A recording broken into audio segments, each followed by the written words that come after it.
Football মাঠে পায়ের জাদুতে সবাইকে মুগ্ধ করেন ইংল্যান্ড ও রিয়াল মাদ্রিদের তারকা ফুটবলার জুড বেলিংহাম। তবে এবার তাকে দেখা গেল একেবারেই ভিন্ন ভূমিকায়। পায়ে ফুটবল নয়, হাতে ছিল ক্রিকেট ব্যাট। আর তাকে বল করছিলেন পাকিস্তানের রহস্যময় স্পিনার ওসমান তারিক। ক্রিকেট ও ফুটবলের এই দুই তারকার এই ব্যতিক্রমী মুহূর্ত এখন সামাজিক যোগাযোগ মাধ্যমে ব্যাপক আলোচনার জন্ম দিয়েছে। দ্য 100 টুর্নামেন্টে বার্মিংহাম ফিনিক্স ও ওয়েলশ ফায়ারের ম্যাচ দেখতে মাঠে যান বেলিংহাম। বার্মিংহাম ফিনিক্সের অন্যতম মালিক হওয়ায় ম্যাচ চলাকালে দলের খেলোয়াড়দের সঙ্গে সময় কাটান তিনি। সেই সময় মজার ছলেই ব্যাট হাতে নামেন ইংলিশ এই মিডফিল্ডার।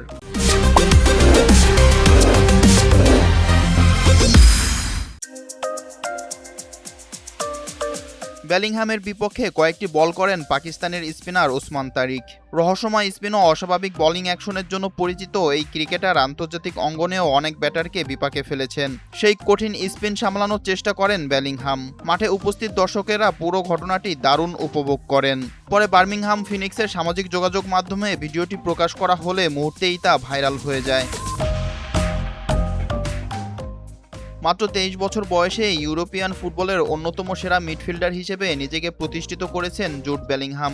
বরুসিয়া ডর্টমুন্ডে সাফল্যের পর বর্তমানে তিনি খেলছেন স্প্যানিশ জায়ান্ট রিয়াল মাদ্রিদে। ইংল্যান্ড জাতীয় দলেরও অন্যতম ভরসার নাম তিনি।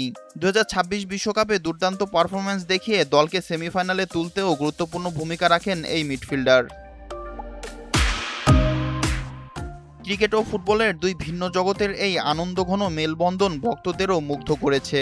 ওসমান তারিকের রহস্যময় স্পিনের বিপক্ষে ব্যাট হাতে বেলিংহামের উপস্থিতি দ্য 100-এর এবারের আসরের অন্যতম আলোচিত ও স্মরণীয় মুহূর্তে পরিণত হয়েছে।